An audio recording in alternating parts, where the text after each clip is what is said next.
이혼한 지 벌써 3년. 처음엔 낯설었지만 이제는 익숙해진 혼자의 시간.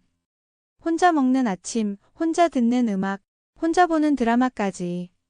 그 모든 것이 더 이상 어색하지 않았다. 나는 42살, 이제는 나 자신을 위해 살아야 한다는 문장 하나만 붙들고 하루를 정리하며 살고 있었다. 그러던 어느 날이었다. 토요일 오후, 동네 작은 북카페에서 혼자 책을 고르고 있을 때 누군가 내 이름을 불렀다. 민정 씨? 나는 놀라 고개를 들었다. 그곳엔 잊고 지냈던 얼굴 하나가 서 있었다. 전 남편의 친구, 정우. 한때 자주 마주쳤던 사람. 함께 식사도 하고 여행도 따라오고 무심한 듯 챙겨주던 사람이었다. 정말 오랜만이네요. 내가 먼저 말을 꺼냈다. 그러게요, 한 5년은 됐죠? 이혼하고 나선 더 오래됐죠. 그렇죠, 그 얘기 들었어요. 많이 달라졌죠? 아니요. 그때랑 비슷하세요. 어색한 웃음. 짧은 침묵. 그러다 그는 조심스럽게 물었다. 여기 자주 오세요? 가끔이요. 조용해서. 오늘은 혼자예요? 늘 혼자예요. 그는 작게 고개를 끄덕였다. 그리고 말했다. 괜찮다면 잠깐 앉아도 될까요? 네. 물론이죠. 우리는 창가 쪽 테이블에 마주 앉았다. 햇살이 잔잔하게 스며들던 시간. 그는 카페라떼를, 나는 아이스 아메리카노를 마셨다. 잘 지내셨어요? 그의 질문에 나는 잠시 머뭇거리다 대답했다. 그럭저럭요. 혼자 있는데 익숙해지면 편하긴 하더라고요. 민정 씨는 혼자여도 잘 지낼 것 같았어요. 왜 그런 생각을? 늘 차분했잖아요. 그러면서도 할 말은 또 다 하고. 괜히 강한 사람 같았어요. 나는 그 말을 듣고 한참을 웃지도 대꾸하지도 못했다.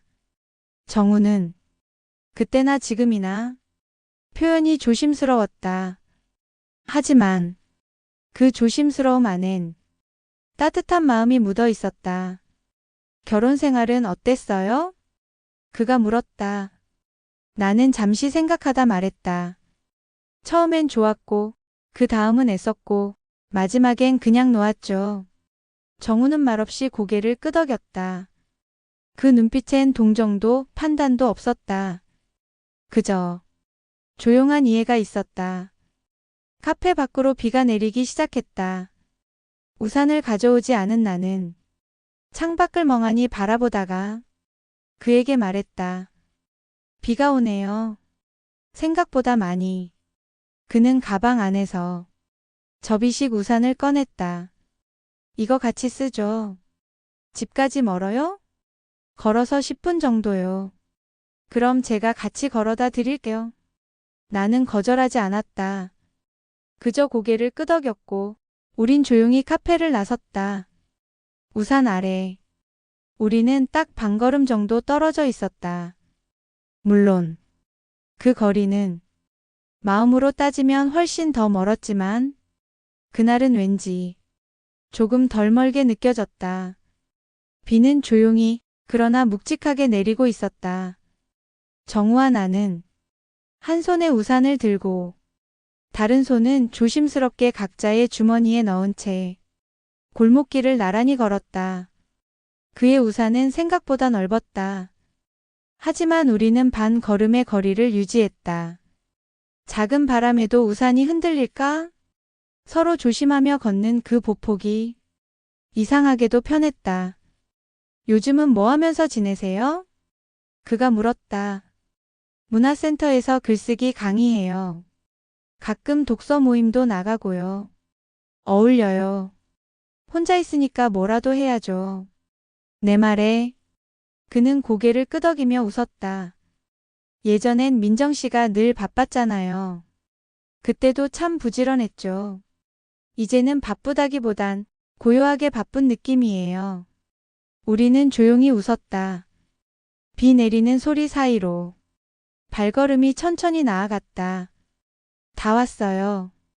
여기에요. 내가 말하자.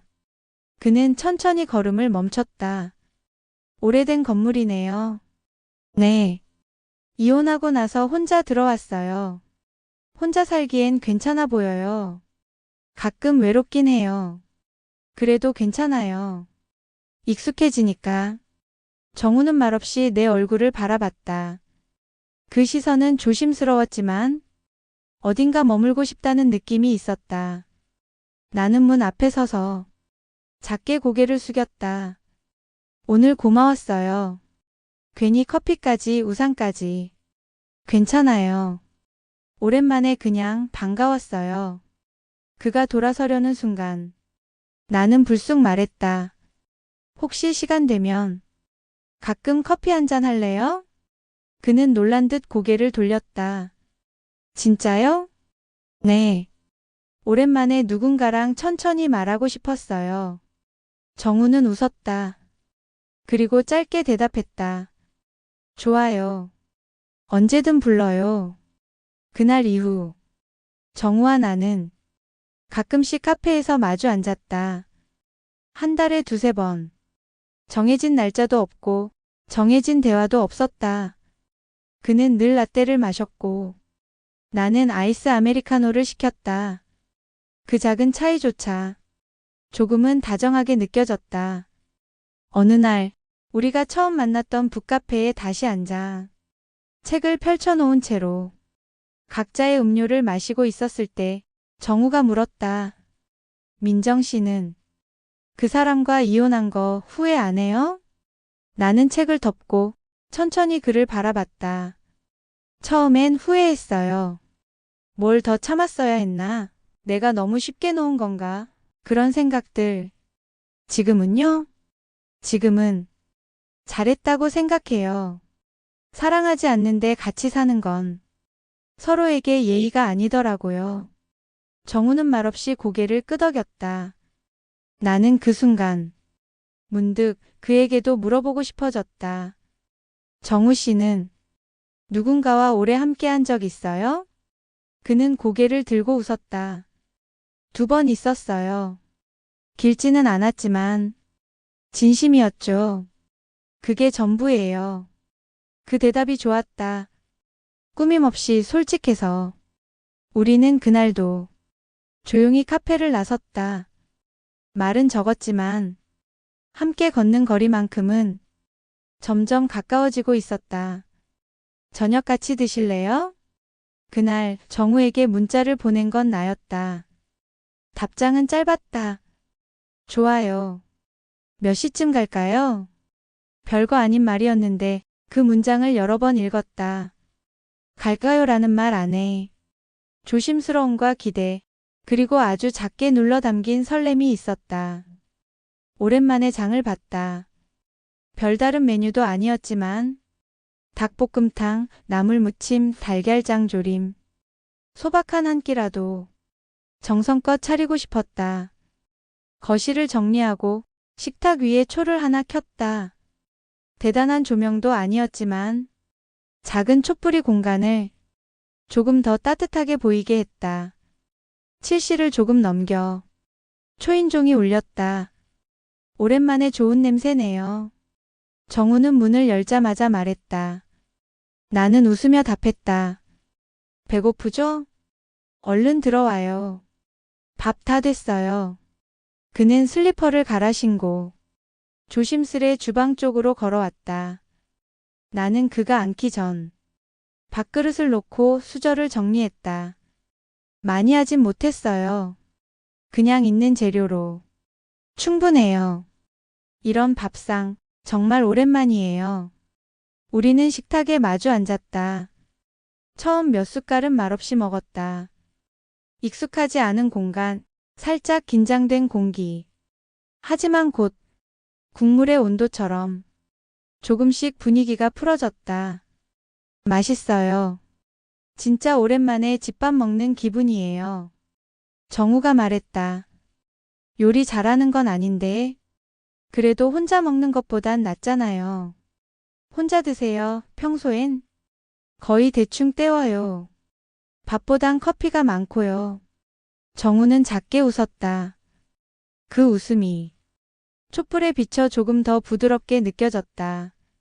식사를 마친 뒤 그는 말없이 식기 정리를 도왔다. 나는 말리려다 그냥 뒀다. 그가 싱크대 앞에 서서 그릇을 닦는 모습이 이상하게 어울렸다. 민정 씨. 응. 예전에도 생각했지만 집이 참 따뜻해요. 나는 그 말에 손에 들고 있던 수건을 잠시 놓고 그를 바라봤다. 그땐 늘 당신이랑 그 사람 사이에서 조금 멀찍이 있었잖아요. 그랬죠. 근데 지금 보니까 이런 조용한 공간이 진짜 당신이 원하는 집이었구나 싶어요. 나는 대답하지 않았다. 대신 그의 말이 내 마음 깊은 곳에 닿았다. 식기를 다 정리한 후 우리는 거실에 나란히 앉았다. 각자 머그잔에 따뜻한 물을 담아 들고 TV도 켜지 않은 채 조용히 앉아 있었다. 정우가 말했다. 결혼할 땐 몰랐어요. 이런 저녁이 이렇게 좋을 줄. 그땐 바빴잖아요.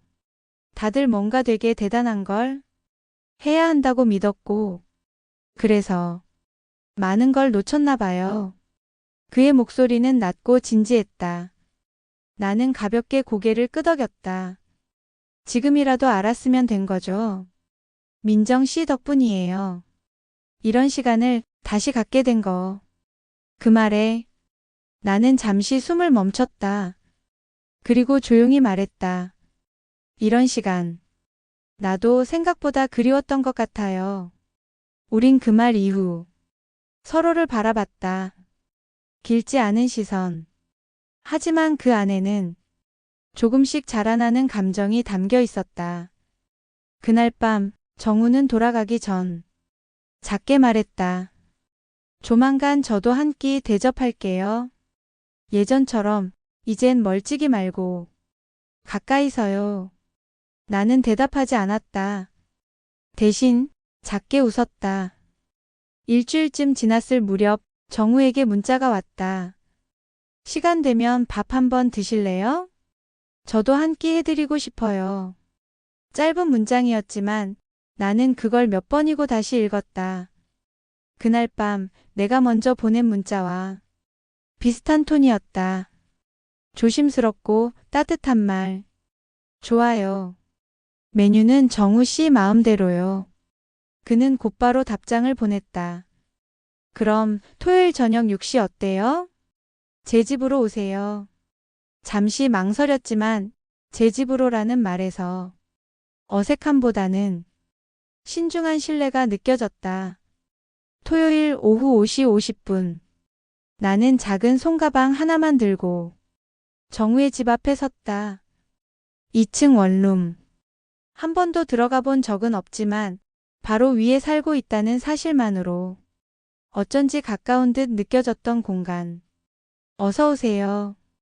그가 문을 열며 환하게 웃었다. 집안은 단정했다. 책이 정리된 선반, 관엽식물 하나, 은은하게 퍼지는 된장국 냄새. 된장찌개예요? 네. 친구 어머니께 배운 레시피예요. 되게 맛있어요, 진짜. 나는 웃으며 고개를 끄덕였다. 믿어볼게요. 식탁에는 된장찌개, 계란말이, 오이 무침, 그리고 작은 병막걸리 하나가 놓여 있었다. 막걸리도 마셔요? 가끔이요. 혼자 마실 땐 안 열게 되는데 오늘은 괜히 누군가랑 나누고 싶어서요. 우린 마주 앉아 작은 건배를 했다. 그냥 반가움에 한 잔. 좋아요. 이렇게 편한 건 오랜만이네요. 정우는 내가 젓가락을 드는 걸 보고 따뜻하게 웃었다. 이렇게 앉아 있으니까 옛날 생각나요. 어떤? 그때 당신 부부랑 같이 캠핑 갔던 날, 제가 혼자 바비큐 굽고 당신은 조용히 돗자리 펴던 거. 나는 피식 웃었다. 그땐 괜히 불편했죠. 당신이 있는 게 알아요. 나도 그랬어요. 괜히 신경 쓰이고, 괜히 미안하고. 지금은요? 지금은 불편하지 않아요. 오히려 좀 좋아요. 그 말에 나는 조용히 고개를 떨궜다. 막걸리 한 모금을 넘기고 나서야 그의 눈을 다시 볼 수 있었다. 식사를 마친 뒤 우리는 거실 창문을 조금 열었다. 바람이 조용히 스며들었고 달빛이 커튼 사이로 살짝 들어왔다. 정우는 스피커에서 잔잔한 클래식 음악을 틀었다. 음악 좋아하시죠? 네. 말없이 흐르는 게 좋아요. 우리는 소파에 나란히 앉았다. 말은 없었지만 그 정막은 결코 어색하지 않았다. 나는 조용히 물었다. 이혼한 이후 이렇게 누군가와 마주 앉은 건 오랜만이에요? 그는 고개를 끄덕였다. 네. 당신이 처음이에요.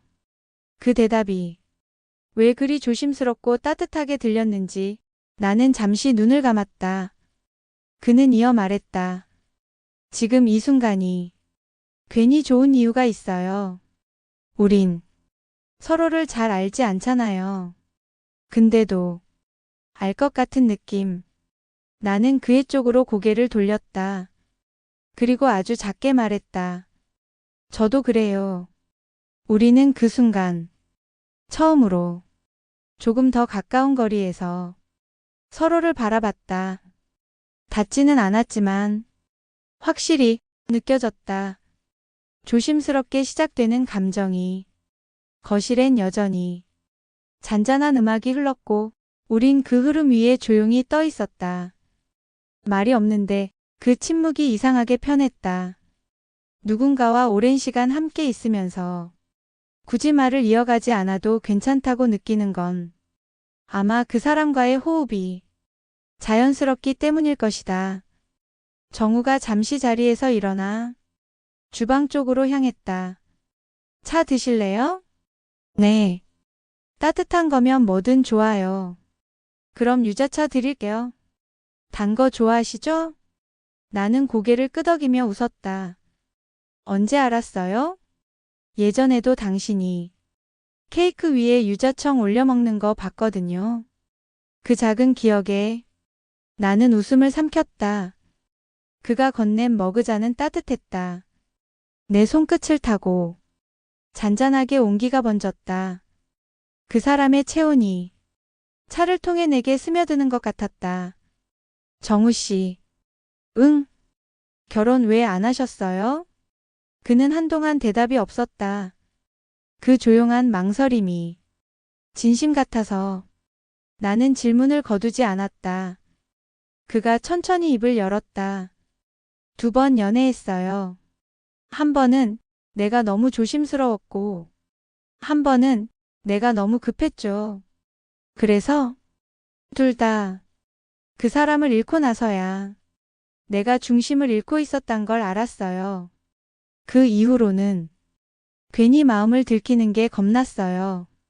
나는 머그잔을 내려놓고 조용히 말했다. 지금은요? 지금은 그렇게 겁나진 않아요. 그의 눈빛이 정면에서 나를 바라보고 있었다. 피하지 않고 서두르지도 않고 단단하게 그러나 조용하게 그 시선이 이상하게 따뜻해서 나는 말없이 고개를 끄덕였다. 시간이 제법 흘렀다. 나는 시계를 힐끔 보며 말했다. 이제 가봐야겠네요. 시간이 꽤 됐어요. 정우는 자리에서 일어나 현관 쪽으로 함께 걸어왔다. 문 앞에서 신발을 신으며 나는 조심스럽게 물었다. 오늘 저한테 왜 밥 해주고 싶었어요? 그는 잠시 멈췄다가 말했다. 그날 이후로 자꾸 생각났어요. 우산 같이 썼던 그날. 비도 말도 다 조용했는데 그 시간이 자꾸 떠올랐어요. 나는 대답하지 않았다. 그 대신 가만히 문 손잡이를 잡고 섰다. 그가 조용히 말했다. 민정씨. 응. 나중에 언제든 심심하면 말만 해요. 제가 먼저 연락하진 않을게요. 그 말이 이상하게 배려 깊고 또 이상하게 조금 서운했다. 나는 고개를 들었다. 굳이 안 해도 돼요. 연락해도 돼요. 저도 그날 이후로 자꾸 생각났거든요. 우리는 한참을 그 말 위에서 조용히 서 있었다. 감정은 여전히 조심스럽고 두 사람 사이엔 여전히 공기가 흐르고 있었지만 그날 밤 나는 분명히 느꼈다. 정우의 마음이 조용히 나를 향해 한 걸음 다가오고 있다는 걸. 그리고 내 마음도 그걸 조금은 기다리고 있었단 걸. 그날 밤 이후 우리는 서로에게 연락을 자주 하지 않았다. 그러나 연락이 뜸하다고 해서 감정까지 멀어진 건 아니었다. 오히려 그 조용한 간격이 서로를 더 오래 생각하게 만들었다. 일주일 뒤 정우에게서 짧은 문자가 왔다. 집에 작은 화분 하나 드렸어요. 함께 보러 오실래요? 나는 웃었다. 별거 아닌 이유로 부르는 것조차 조심스러워하는 그답다고 생각했다. 그럼 오늘 저녁? 화분 보면서 커피 한 잔. 정우의 집에 도착하니 그는 정말 작은 화분을 창가에 올려두고 있었다. 초록잎이 가지런히 뻗어 있고 그 옆에 작은 조명이 따뜻하게 비춰졌다. 예쁘네요. 그렇죠? 혼자 두긴 아깝더라고요. 우린 소파에 앉아 조용히 차를 마셨다. TV도 켜지 않았고 음악도 없었다. 그런데도 우린 전혀 어색하지 않았다. 오늘 일찍 끝났어요? 네. 요즘은 일도 조금 줄였어요. 왜요? 시간이 아깝다는 생각이 들더라고요. 정신없이 지나가면 아무것도 남지 않잖아요. 나는 그 말에 작게 고개를 끄덕였다. 그리고 물었다. 요즘 뭐가 남았어요? 그는 가만히 나를 바라보다 천천히 입을 열었다. 민정씨요. 그 말은 길지 않았지만 꽤 오래 내 안에 남았다. 그날 정우는 나를 배웅하지 않았다. 대신 식탁 위에 남은 머그잔을 바라보며 말했다. 다음엔 저녁도 드세요. 그냥 커피만 마시고 가면 좀 허전하니까. 나는 웃으며 대답했다. 그럼 다음번엔 된장찌개 말고 뭐 해줄 거예요? 아직 안 정했어요. 근데 계속 뭐라도 만들고 싶어질 것 같아요. 그 다음부터 우린 약속 없이 만났다. 시간을 정하지 않아도 어느 날 누군가가 올라오고 어느 날 누군가가 내려갔다. 가끔은 함께 저녁을 먹었고 가끔은 각자의 집에 있으면서 창문 너머 불빛만으로도 서로의 존재를 확인했다. 친구의 전 남편 친구라는 수식어는 더 이상 필요하지 않았다. 지금의 정우는 그저 내 일상 속 조용히 머물러 있는 사람일 뿐이었다. 어느 날 밤 우린 소파에 나란히 앉아 각자의 책을 읽고 있었다. 문득 정우가 조용히 말했다. 민정씨. 응. 우린 어떤 사이죠? 나는 책을 덮었다. 그리고 그를 바라보며 말했다. 아직 정하지 않았어요. 굳이 정하지 않아도 괜찮다고 생각해서요. 그는 고개를 끄덕이며 미소 지었다. 그럼 지금은요? 지금은 좋아요. 지금 이대로. 우리는 말을 멈추고 조용히 나란히 앉아 있었다. 책도 음악도 조명도 아무 소리도 내지 않았지만 그 밤은 그 어느 때보다 따뜻하고 확실했다. 아무 일도 일어나지 않았지만 모든 게 달라져 있었다. 나는 그 사람과 아무 말 없이 그저 그렇게 조용히 사랑하고 있었다.